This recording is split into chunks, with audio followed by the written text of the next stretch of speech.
Fine. So today we are going to start with heat. अपना heat का जो topic है, ठीक है. तो सबसे पहले दो टर्म्स है हमारे पास, एक तो हीट है और एक तो टेम्परेचर है. तो मुझे कोई बताएगा हीट का general meaning, I mean layman's language में, अपनी आम आदमी के भाषा में हीट क्या होता है और टेम्परेचर क्या होता है? कोई बताएगा मुझे यहां पे? बेसिकली हीट क्या है आपका? अगर आपको कोई भी हीट का मीनिंग पूछे, the feeling of something is hot.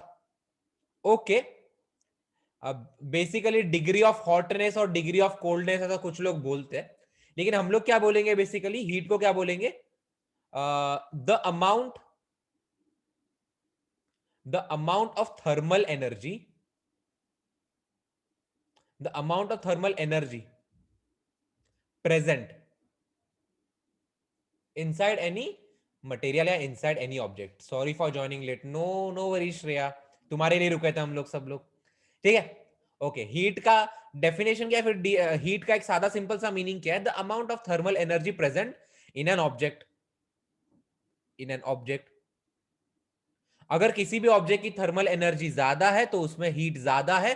किसी भी ऑब्जेक्ट में अगर थर्मल एनर्जी कम है तो उसमें उसकी हीट कम है. सही बात है. अच्छा, similarly what is the meaning या फिर एकदम बेसिक डेफिनेशन ऑफ टेम्परेचर? तो टेम्परेचर का मीनिंग क्या होता है? बेसिकली टेम्परेचर होता क्या है? हम लोग टेम्परेचर को यूज करते हैं किसी भी ऑब्जेक्ट की डिग्री ऑफ हॉटनेस या डिग्री ऑफ कोल्डनेस देखने के लिए. से आई मीन कौन सा ऑब्जेक्ट अगर ज्यादा हॉट है तो उसका टेम्परेचर ज्यादा हो जाता है, कोई ऑब्जेक्ट अगर कोल्ड है तो टेम्परेचर कम हो जाता है. सो बेसिकली अगर इसका बेसिक मीनिंग बताओ मैं तुम लोग टेम्परेचर का, तो टेम्परेचर का मीनिंग ये होगा, it is the measure of, it is the measure of hotness, bracket में लिखेंगे कोल्डनेस, दोनों चलेगा. ठीक है. It is the measure of hotness of coldness और कोल्डनेस ऑफ एन ऑब्जेक्ट. सही बात है. तो ये हो गया आपका बेसिक डेफिनेशन हीट का और टेम्परेचर का. Not definition, it's a basic meaning. तो जिन जिन बच्चों को एकदम प्रॉपरली क्लियर है मुझे एक थम्स अप देके बताओ, चलो जल्दी से. अच्छा ठीक है. अभी मैं तुम लोग को एक सिनेरियो दे रहा हूं. I am just giving you scenario. ठीक है. लेट्स से यहां पे एक ऑब्जेक्ट है. अच्छा चलो, ये डिस्कस करने से पहले हम जरा यूनिट डिस्कस कर लेते. Unit.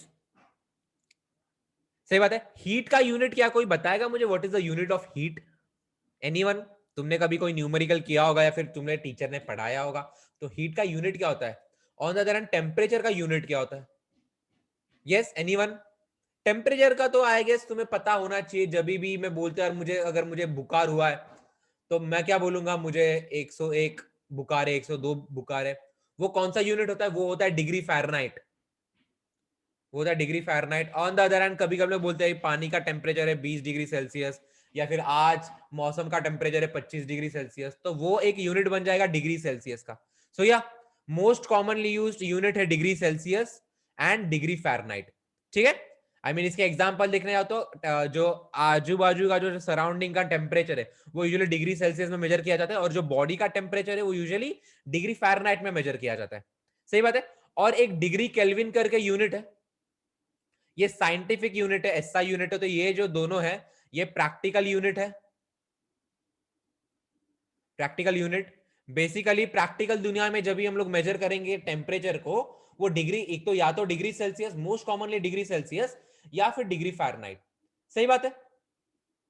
Okay. And degree kelvin जो है, डिग्री केल्विन यूनिट है साइंटिफिक यूनिट.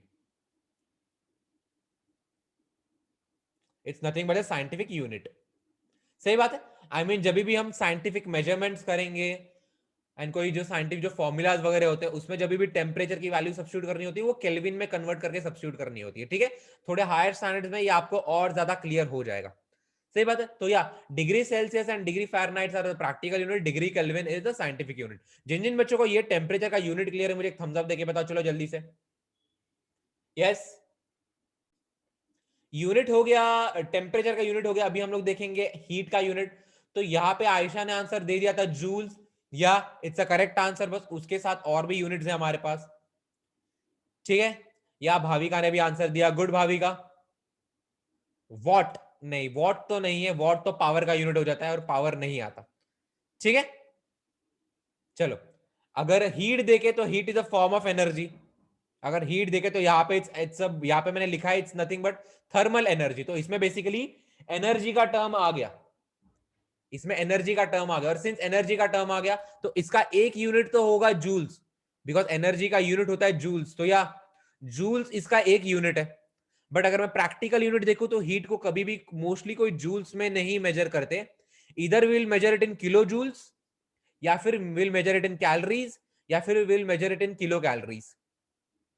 सही बात है, ऑब्वियसली किलो का मीनिंग होता है 1000, दैट मींस 1 किलो जूल जो है वो 1000 जूल्स के बराबर है, और 1 किलो कैलोरी जो है वो 1000 कैलोरीज के बराबर है। अच्छा, कैलोरी और जूल में कोई रिलेशन बताएगा मुझे? What is the relation between calorie and joule? Anyone? आपका कैलोरी जो है ना वो बड़ा यूनिट है, so yeah 1 calorie is actually equal to 4.18 joule. Okay, Ayesha ने आंसर दिया था 1 calorie is 4184 joules, yeah that's also correct. ठीक है, याद रखना है तो ऐसे याद रखो, या 1 कैलोरी इज 4.18 जूल्स। सही बात है, तो लिखो इतना, चलो जल्दी से। अभी इतना पढ़ने के बाद कि टेम्परेचर क्या होता है, हीट क्या होता है, फिर आपका टेम्परेचर के यूनिट्स और हीट के यूनिट्स पढ़ने के बाद अभी हम लोग कुछ इंपॉर्टेंट चीज पढ़ेंगे। सबसे पहले तो वो देखो, लेट से यहां पे ऑब्जेक्ट ए है, यहां पे ऑब्जेक्ट ए है और यहां पे ऑब्जेक्ट बी है। We have object A and we have object B. सही बात है, अभी मैं आपसे बेसिकली एक बेसिक सा क्वेश्चन पूछ रहा हूं। ठीक है, ऑब्जेक्ट ए में हीट ज्यादा है, यहां पे लिखूंगा heat of A is more than heat of B, meaning A के अंदर जो थर्मल एनर्जी है वो बी से ज्यादा है, तो एनर्जी कहां से कहां फ्लो होगी? So heat energy will flow from option 1 is object A से object B, option 2 is object B से object A, option 3 is cannot be determined, cannot be determined. सही बात है, ये मैंने क्वेश्चन यहां पे लिख दिया है, बट क्वेश्चन में एक बार फिर से रिपीट करूंगा। हम एक तरफ ऑब्जेक्ट ए है, दूसरी तरफ ऑब्जेक्ट बी है, उन दोनों को मैं टच कर रहा हूं बेसिकली। ठीक है, उन दोनों को मैं कांटेक्ट में ला रहा हूं, और मुझे इंफॉर्मेशन क्या है कि ऑब्जेक्ट ए के अंदर हीट ज्यादा है compare to object B, heat of A is more than heat of B. तो हीट एनर्जी कहां से कहां फ्लो होगी? ए से बी फ्लो होगी, बी से ए फ्लो होगी, या वी कैन नॉट डिटरमाइन। तो या बता मुझे इसका आंसर। ओके, आयशा का आंसर आ चुका है, मुझे सबके आंसर्स चाहिए। चलो everyone, everyone just direct message me on zoom what's the answer. ठीक है, सो ऑब्जेक्ट ए के अंदर हीट ज्यादा है ऑब्जेक्ट बी से। ठीक है, तो हीट एनर्जी कहां से कहां पे फ्लो होगी? बहुत मोस्ट ऑफ द लोगों ने आंसर दिया है ए टू बी, कुछ लोगों ने आंसर दिया है बी टू ए, ये किसी ने भी आंसर नहीं दिया है। सही है, इसका आंसर, चलो अभी इसका मैं तुम्हें थोड़ा सा एक्सप्लेनेशन दे देता हूं, और फिर तुम लोग मुझे इसका आंसर बताना। सही बात है, ओके, यश ने भी आंसर दे दिया है, ओके फाइन। तो या मेजॉरिटी ऑफ द लोगों ने ये आंसर दिया ऑप्शन 1, कुछ लोगों ने ऑप्शन 2 आंसर दिया है, ऑप्शन 3 किसी ने भी आंसर नहीं दिया। ठीक है, तो एक एग्जाम्पल देखेंगे यहां पे, यहां पे हम लोग एक एग्जाम्पल देखेंगे। ठीक है, इसे सॉल्व करने की कोशिश करेंगे। लेट से यहां पे एक बहुत बड़ा ऑब्जेक्ट है, यहां पे एक बहुत बड़ा ऑब्जेक्ट है, लेट से एक माउंटेन है या फिर एक बिल्डिंग है, कुछ भी बोल दो। ठीक है, या फिर चलो एक बहुत बड़ा कंटेनर है। ठीक है, और यहाँ पे एकदम छोटा सा मेटल बॉल है, यहाँ पे एकदम छोटा सा मेटल बॉल है। सही है, अच्छा, इसका टेम्परेचर इससे ज्यादा है, लेकिन आई मीन लेट से ये ऑब्जेक्ट ए है और ये ऑब्जेक्ट बी है। आपका लेट से इसका टेम्परेचर टी है, या फिर चलो I will take example, let say इसका टेम्परेचर है 50 डिग्री सेल्सियस और ये जो मेटल बॉल है इसका टेम्परेचर है 60 डिग्री सेल्सियस। ठीक है, मुझे ये बताओ किसमें हीट एनर्जी ज्यादा है? ऑब्जेक्ट ए में हीट एनर्जी ज्यादा है कि ऑब्जेक्ट बी में हीट एनर्जी ज्यादा है? या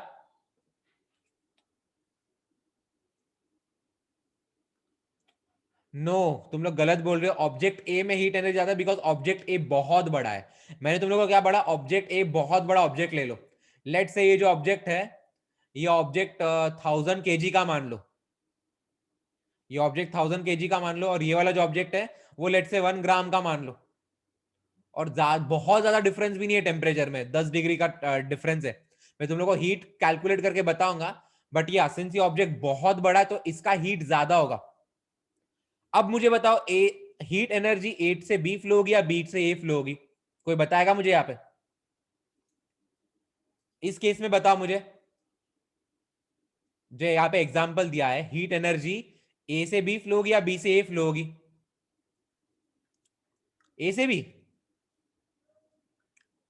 नहीं, नहीं, ए से बी नहीं फ्लो होगी, बी से ए फ्लो होगी। हीट एनर्जी है, it will flow from B से ए। क्यों? बिकॉज बी का टेम्परेचर ज्यादा है। इवन इफ ए के अंदर हीट ज्यादा है, ए की थर्मल एनर्जी ज्यादा है, लेकिन सिंस बी का टेम्परेचर ज्यादा है तो बी से ए फ्लो होगी। तो या कहने का तात्पर्य क्या है, फ्लो ऑफ हीट या फिर flow of thermal energy, flow of thermal energy does not depend on heat, does not depend on heat, it depends it depends on temperature। सही बात है। अगर किसी ऑब्जेक्ट का टेम्परेचर ज्यादा है तो ज्यादा टेम्परेचर से कम टेम्परेचर में हीट फ्लो होगी अपनी। सही बात है। तो इस केस में ये दोनों गलत है, बिकॉज हमें ऑब्जेक्ट ए और ऑब्जेक्ट बी के मासेस के बारे में कुछ नहीं पता, ना हमें उनके टेम्परेचर के बारे में नॉलेज है। सो इसका आंसर है कैन नॉट बी डिटरमाइंड। ठीक है। सो या जो आपका थर्मल एनर्जी जो है, it will flow from high temperature to low temperature, high temperature से लो टेम्परेचर पे फ्लो करेगा। सही है। तो वो हीट एनर्जी पे डिपेंड नहीं करता, वो टेम्परेचर पे डिपेंड करता है। अगर ऑब्जेक्ट का टेम्परेचर ज्यादा है और कम ऑब्जेक्ट के वाले से अगर वो कांटेक्ट में लाया है, तो पहले ऑब्जेक्ट से दूसरे ऑब्जेक्ट में हीट फ्लो होगी एंड वाइस वर्सा। सही बात है। तो या ये क्वेश्चन और ये एग्जांपल और ये फंडा, जिन जिन बच्चों को एकदम प्रॉपरली क्लियर है, मुझे एक थम्स अप देके बताओ। चलो जल्दी से एक बार फिर से एक्सप्लेन कर रहा हूं, ध्यान से देखो। यहां पे ऑब्जेक्ट ए है और ऑब्जेक्ट बी है। मैंने क्या बोला, इन दोनों को मैं कांटेक्ट में ला रहा हूं। क्या इंफॉर्मेशन दी है कि ऑब्जेक्ट ए में हीट एनर्जी ज्यादा है compare to object B, that's it. इतनी इंफॉर्मेशन दी है। ना हमें ऑब्जेक्ट ए और ऑब्जेक्ट बी के मासेस के बारे में आइडिया है, ना हमें उनके टेम्परेचर के बारे में आइडिया है, बस इतना बोला है कि ऑब्जेक्ट ए में हीट ज्यादा है कंपेयर टू ऑब्जेक्ट बी। और ऑप्शंस दे रखे, अगर मैं उन्हें कांटेक्ट में लाऊंगा तो क्या होगा, हीट एनर्जी कहां से कहां फ्लो होगी, ऑब्जेक्ट ए से ऑब्जेक्ट बी में फ्लो होगी, ऑब्जेक्ट बी से ऑब्जेक्ट ए में फ्लो होगी, या फिर वी कैन नॉट डिटरमाइन। तो ये क्वेश्चन सॉल्व करने के लिए हमने एक एग्जांपल देखा। एग्जांपल क्या देखा, एक बहुत बड़ा ऑब्जेक्ट है लेट्स से 1000 kg का, जिसका टेम्परेचर है 50 डिग्री सेल्सियस, और एक बहुत छोटा सा ऑब्जेक्ट है 1 ग्राम का, जिसका टेम्परेचर है 60 डिग्री सेल्सियस। अगर मैं इन दोनों को कॉन्टैक्ट में लाऊं तो एनर्जी का हीट कहां से कहां फ्लो होगी, ऑब्जेक्ट बी से ऑब्जेक्ट ए में फ्लो होगी। बेसिकली आपका ऑब्जेक्ट भी थोड़ा ठंडा हो जाएगा, ऑब्जेक्ट ए का बहुत हल्का सा माइन्यूट सा टेम्परेचर बढ़ेगा, बट फर्क नहीं पड़ेगा आपके ऑब्जेक्ट ए को, बिकॉज ऑब्जेक्ट ए बहुत बड़ा है। But we are not concern with उसका टेम्परेचर कितना बढ़ेगा। What are we concern is कि हीट एनर्जी कहां से कहां फ्लो हो रही है। तो इस केस में बी से ए में फ्लो होगी एनर्जी। सही बात है, इस केस में एनर्जी बी से ए में फ्लो होगी। ठीक है। तो कहने का तात्पर्य क्या है, flow of thermal energy does not depend on heat, it depends on temperature. जो हीट एनर्जी का जो फ्लो है वो टेम्परेचर पे डिपेंड करता है। हीट एनर्जी हाई टेम्परेचर से लो टेम्परेचर में फ्लो होती है। सही बात है। तो यही फंडा है। तो सिंस इस केस में ना टेम्परेचर के बारे में बताया है ना मास के बारे में बताया है, so we actually don't have any idea. So इस केस में हम लोग डिटरमाइन नहीं कर सकते कि ए से बी फ्लो होगा या बी से ए फ्लो होगा। That is the reason can not be determined, इसका आंसर है। अभी जिन जिन बच्चों को ए टू जेड एकदम प्रॉपरली क्लियर, एक थम्स अप देके बताऊंगे। चलो जल्दी से, इतना समझ के होने का अभी जरा आगे बढ़ेंगे। यहां पे मैं आपको क्वेश्चन दे रहा हूं हीट, सॉरी अभी फंडा सिखा रहा हूं हीट कैपेसिटी का। हीट कैपेसिटी,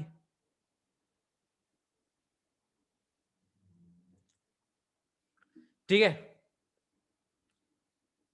चलो अभी हीट कैपेसिटी देखते होता क्या है। लेट से यहां पे ऑब्जेक्ट ए है, लेट से यहाँ पे ऑब्जेक्ट है बेसिकली हीट कैपेसिटी, हीट, ये सब क्या है, मैं तुम लोग को हीट कैपेसिटी, उसका टेम्परेचर के बीच में रिलेशन अभी वो बताने वाला हूं। ठीक है, तो आगे अपने न्यूमेरिकल्स में ये सब काम आएगा। तो लेट से ऑब्जेक्ट ए है, इनिशियली इसका टेम्परेचर है टी इनिशियल, तो मैं इसे टी इनिशियल से रिप्रेजेंट कर रहा हूं। अभी मैं क्या कर रहा हूं, मैं इसमें से हीट एनर्जी निकाल रहा हूं, हीट एनर्जी, मैं इसमें से हीट एनर्जी एक्सट्रैक्ट कर रहा हूं, तो इसकी हीट कम हो गई। मुझे ये बताओ, अगर मैं किसी ऑब्जेक्ट के अंदर से हीट एनर्जी निकालूं तो उसका टेम्परेचर बढ़ेगा कि कम होगा? यस, किसी भी ऑब्जेक्ट से अगर मैं हीट एनर्जी एक्सट्रैक्ट कर रहा हूं, उसके अंदर से अगर मैं हीट निकाल रहा हूं, प्रोसेस कुछ भी हो सकता है, उसे रेफ्रिजरेट करो या फिर उसे किसी ठंडे ऑब्जेक्ट के कांटेक्ट में डाल दो, वो उसके अंदर से हीट एनर्जी एब्जॉर्ब कर लेगा। तो अगर किसी भी ऑब्जेक्ट के अंदर की हीट एनर्जी कम हो रही है तो उसका टेम्परेचर बढ़ेगा कि कम होगा? जल्दी से बताओ मुझे। चलो इसका answer is a very simple question, बढ़ेगा। अगर मैं हीट किसी ऑब्जेक्ट के अंदर से निकाल रहा हूं तो उसका टेम्परेचर बढ़ेगा? नहीं बढ़ेगा, तो नहीं, कम होगा बेसिकली, या कम होगा। ठीक है, तो चलो बेसिकली यहाँ पे हो क्या रहा है, वी हैव ऑब्जेक्ट ए, उसका इनिशियल टेम्परेचर है टी आई, मैं इसके अंदर से हीट एनर्जी एक्सट्रैक्ट कर रहा हूं, इसका फाइनल टेम्परेचर बच रहा है टी एफ। सही बात है, इसका फाइनल टेम्परेचर बन रहा है टी एफ। तो डिफरेंस इन टेम्परेचर क्या है, मैं इसे डेल्टा टी से रिप्रेजेंट करूंगा। डेल्टा टी क्या है? Difference in temperature. Difference in temperature, difference in temperature क्या होता है? Final temperature minus initial temperature, final temperature minus initial temperature. Let say इस ऑब्जेक्ट का मास है m, इस ऑब्जेक्ट का मास है m, सही बात है, ओके। तो ये जो हीट एनर्जी, लेट से मैं इसे h से रिप्रेजेंट कर रहा हूं, इस हीट एनर्जी का I am representing with letter h। अच्छा, एक्चुअली से q से रिप्रेजेंट करते, तो चलो q ही ले लो, बाद में कंफ्यूज हो जाएगा, तो लेट से आई am representing it with q। तो ये जो हीट है, फिर मास है, फिर जो चेंज इन टेम्परेचर है, ये क्वांटिटीज आपस में रिलेटेड है। मैं फिर से रिपीट कर रहा हूं, आपका हीट एनर्जी, आपका मास, आपका टेम्परेचर, ये क्वांटिटीज आपस में रिलेटेड है, और वो relation is given bye Q is given bye Q is given bye C times delta T. Q is given bye C times delta T, जहां पे C होता है आपका स्पेसिफिक हीट, या फिर चलिए हीट कैपेसिटी, स्पेसिफिक हीट बाद में आएगा, हीट कैपेसिटी, सही बात है। तो यहां से हमें हीट कैपेसिटी का फॉर्मूला क्या मिल रहा है? वो मिल रहा है heat upon change in temperature, heat upon delta T. समझ में आ रहा है? तो या ये है हीट कैपेसिटी। तो जिन जिन बच्चों को हीट कैपेसिटी का मीनिंग क्लियर है, मुझे समझा, चलो एक काम करता हूं, फिर से बताता हूं। ठीक है, लेट से हीट एनर्जी है Q, ठीक है, और चेंज इन टेम्परेचर है delta T, which is nothing but final temperature minus initial temperature. So आपका Q is nothing but heat capacity times delta T. तो ये आपका हीट कैपेसिटी का फॉर्मूला बन जाता है heat upon change in temperature. तो या ये आपका हीट कैपेसिटी का डेफिनेशन है। तो जिन जिन बच्चों का हीट कैपेसिटी क्लियर है, मुझे एक थम्स अप देके बताओ, चलो जल्दी से। ठीक है, अच्छा इसका यूनिट क्या है हीट कैपेसिटी का? कोई मुझे यूनिट बताएगा? आपका जो हीट है, हीट का एसआई यूनिट होता है जूल, और आपका टेम्परेचर का एसआई यूनिट होता है डिग्री केल्विन। या तो आपका जो स्पेसिफिक हीट है, इसका यूनिट हो जाएगा जूल पर केल्विन। सही बात है, इसका एसआई यूनिट हो जाएगा, ये इसका एसआई यूनिट है, ये इसका एसआई यूनिट है, सही बात है। अच्छा, एक नोट यहां पे मैं आपको बताना चाहता हूं, बहुत इंपॉर्टेंट नोट है। डेल्टा टी जो है, डेल्टा टी जो है is same for degree Celsius and degree kelvin. तो या डिग्री सेल्सियस में जो, for example suppose initially object जो है, लेट से वो कुछ T1 डिग्री सेल्सियस पे है, और finally object T2 degree Celsius पे चला गया। वही यहाँ पे लेट से वो T1 डैश डिग्री केल्विन है, और इसी अगर मैं केल्विन में कन्वर्ट कर दूं तो वो T2 डैश केल्विन बन गया। लेकिन अगर मैं डिफरेंस इन टेम्परेचर लूं, और इस केस में भी अगर मैं डिफरेंस इन टेम्परेचर लूं, ये क्या बन जाएगा? T2 माइनस T1, ये क्या बन जाएगा? T2 dash minus T1 dash. तो दोनों के दोनों केस में ये इक्वल रहेगा। बहुत बच्चों को कंफ्यूज होता है इसलिए। ठीक है, तो या change in temperature in case of degree Celsius and degree Fahrenheit ये इक्वल होता है। तो कंफ्यूज मत हो जाना, बहुत लोग यहाँ पे डिग्री जूल्स पर डिग्री सेल्सियस भी लिख देते हैं, तो ये भी सही है, जूल पर डिग्री सेल्सियस ये भी सही है। प्रैक्टिकल यूनिट देखा जाए तो कैलोरी पर केल्विन या फिर कैलोरी पर degree Celsius and so on. तो ये हीट कैपेसिटी का यूनिट है। तो जिन जिन बच्चों को हीट कैपेसिटी का यूनिट क्लियर है मुझे एक थम्स अप देके बताओ, चलो जल्दी से। एक न्यूमेरिकल दे रहा हूं, मुझे उसका आंसर बताना सही है, उसका आंसर क्या होगा। लेट्स से यहां पे एक ऑब्जेक्ट है, ऑब्जेक्ट ए।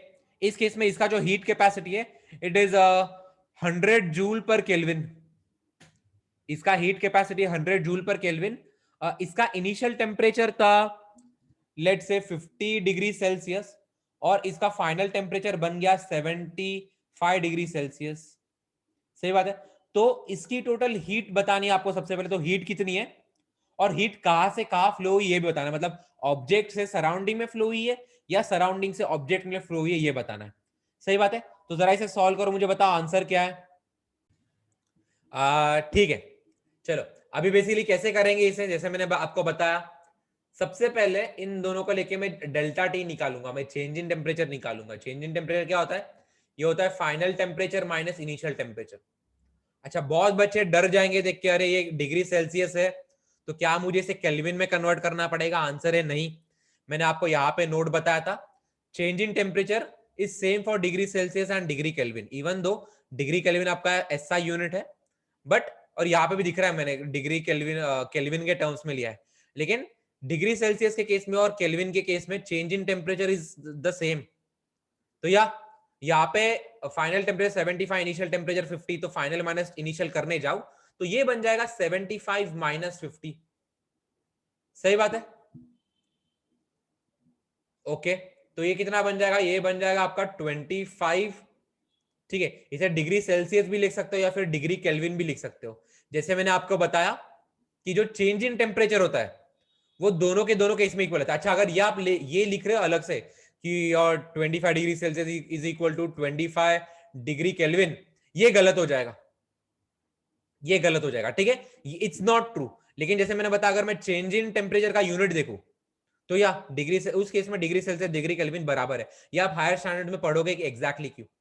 सही बात है। तो या आपका डिग्री चेंज इन टेम्परेचर तो पता चल गया, आपका सी भी पता है। यहाँ पे क्यू का फॉर्मूला क्या होता है, क्यू का फॉर्मूला होता है C times delta T, heat capacity times delta T. आपका हीट कैपेसिटी कितना है 100 जूल पर केल्विन इंटू डेल्टा टी कितना है 25। तो आपका आंसर क्या हो जाएगा 2500। सब कुछ मैंने एसआई यूनिट में लिया है, टेम्परेचर मैंने एसआई यूनिट में लिया था और डिग्री सेल्सियस है, बट जैसे मैंने बताया it's equal to SI unit, equal to SI unit. और जो हीट कैपेसिटी है वो भी एसआई यूनिट में, जूल पर केल्विन में दिया है, तो जो आंसर है वो भी एसआई यूनिट में ही आएगा और हीट का एसआई यूनिट होता है जूल्स। तो या 2500 जूल्स इज योर आंसर। जिन जिन बच्चों का न्यूमेरिकल क्लियर है मुझे एक थम्स अप देके बताओ, चलो जल्दी से। अभी इसमें एक और चीज बची है कि ये जो टेम्परेचर है ये ए के अंदर फ्लो या ए से बाहर फ्लो हुआ है। ठीक है, वो कैसे जज करेंगे, यहां पे देखो फाइनल टेम्परेचर ज्यादा है इनिशियल टेम्परेचर से, सो ऑब्वियसली मुझे उसे गर्म करना पड़ रहा है। इनिशियली इनिशियली बेचारा 50 डिग्री सेल्सियस पे था, अभी 75 डिग्री सेल्सियस पे चला गया, तो ऑब्वियसली उसका टेम्परेचर बढ़ाने के लिए मुझे उसे गर्म करना पड़ेगा। तो किसी ऑब्जेक्ट को अगर मैं गर्म कर रहा हूं मतलब मैं उसके अंदर हीट डाल रहा हूं, तो इस केस में हीट जो है वो बाहर से अंदर फ्लो हो रही है। तो या heat is flowing from outside to inside, object A के अंदर फ्लो हो रही है। सही बात है। ओके, आई होप ये क्लियर है सब लोग को। चलो अभी मैं क्वेश्चन को थोड़ा सा अलग लिख रहा हूं। लेट्स से आपका हीट कैपेसिटी है 125 जूल्स पर केल्विन, आपका हीट कैपेसिटी है 125 जूल्स पर केल्विन। ठीक है, इसके अंदर लेट्स से ऑब्जेक्ट के अंदर मैं हीट डाल रहा हूं 5000 जूल्स की, लाइक ऑब्जेक्ट के अंदर मैं टोटल 5000 जूल्स की हीट डाल रहा हूं। ठीक है, ऑब्जेक्ट का इनिशियल टेम्परेचर जो है, ऑब्जेक्ट का initial temperature was 25 degree Celsius.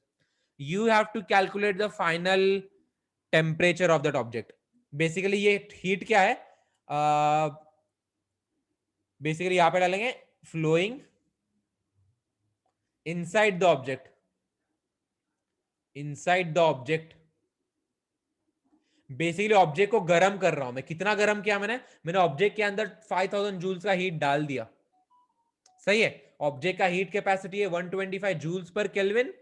Object का इनिशियल टेम्परेचर है 25 degree Celsius. You need to calculate the final temperature of that object. चलो सॉल्व करो इसे, बताओ मुझे इसका आंसर क्या होगा। चलो तो कैसे करेंगे इसे सॉल्व। बेसिकली हमारे पास फॉर्मूला है, क्या फॉर्मूला है, your heat is given bye C times delta T, heat capacity times change in temperature. सही बात है, तो बस सब्स्टिट्यूट करना है। हीट कितना दे रखा है 5000 जूल्स, एंड ये सब कुछ ऐसा यूनिट में दिया हुआ है, तो यह answer is correct. I mean sorry, answer will be correct because सब कुछ ऐसा यूनिट में दिया हुआ है।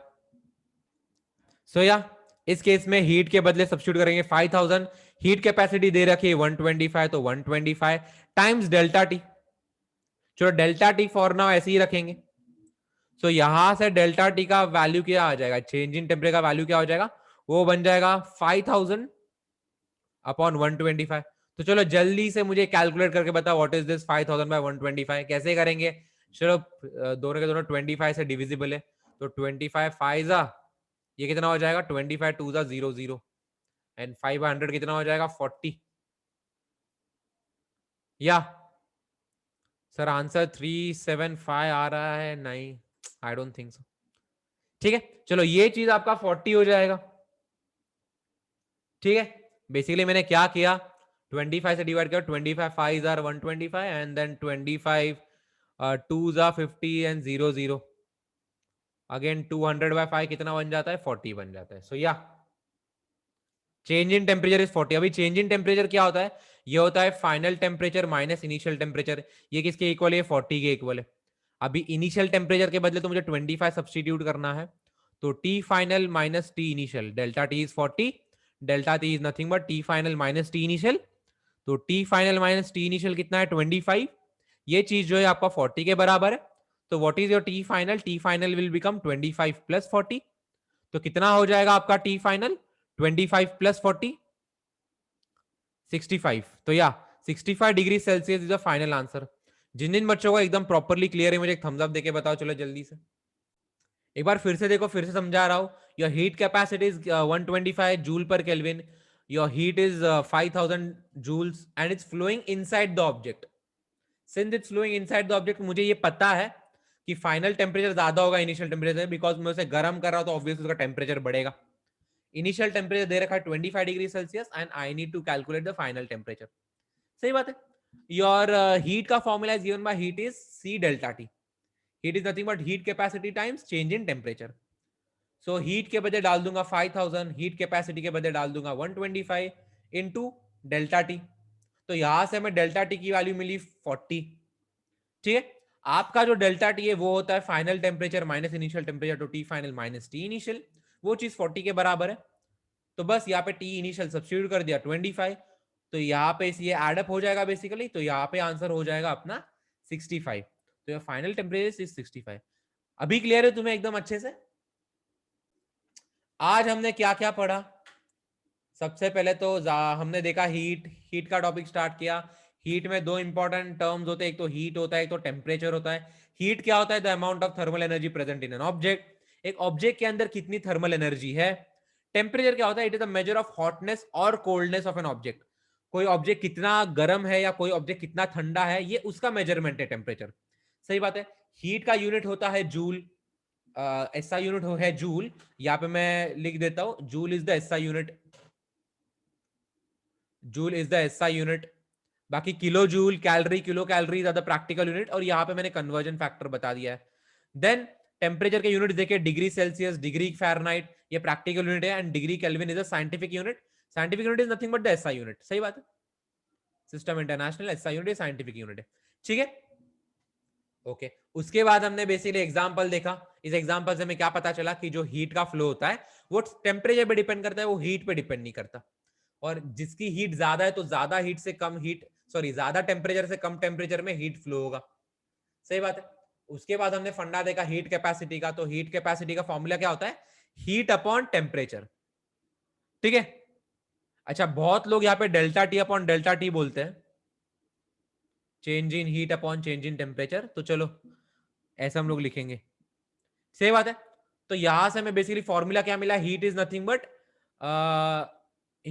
But C delta T, heat capacity नाम डेल्टा टी। यहाँ पे हमने यूनिट्स भी देख लिए हीट के, सही है, और हीट कैपेसिटी का हिस्सा यूनिट भी देख लिए। एंड फाइनली हमने कुछ न्यूमेरिकल्स किए जिससे हमें फॉर्मूला और कॉन्सेप्ट क्लियर हुआ। सही बात है, तो जिन जिन बच्चों का आज का सब कुछ क्लियर है, मुझे एक थम्स अप देके बताओ चलो जल्दी से।